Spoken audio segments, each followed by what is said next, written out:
Hey guys, I don't know if you remember, but the last story I wrote for those who follow my material was called Shattered Family Portrait, which was a little more personal to me than my other stories. It was probably one of the most powerful pieces, the most difficult as well.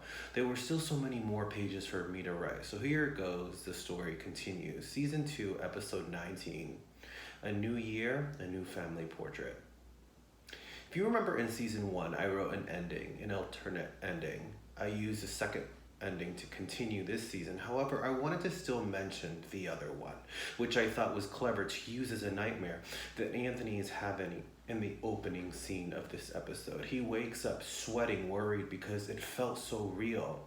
He explains to Luke word by word what happened, trying to explain to him why he thinks he even had it to begin with. After all that, Luke tells Anthony to hurry his ass up because Gigi and Pedro are having New Year's party and they're running late. They still have to pick up Aaron, which is getting his things ready to head out when there's a phone call. The voicemail picks it up and it's Anne leaving a message basically saying that he's doing better. The doctors were able to shrink the tumor and terminate it. He also moved to Michigan to be closer to his family, reconnecting with his father. He also apologized for the miscommunication they had in their relationship, even if it was to protect Aaron.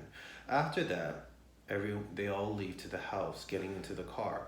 As they drive off, Anthony is nervous about going inside, especially because of the last interview and things that were said. His brother gives him a little pep talk. Then they go inside and have dinner, then watch the ball drop. At the end of the episode, a new family portrait is taken from a photographer where everyone is smiling for the first time.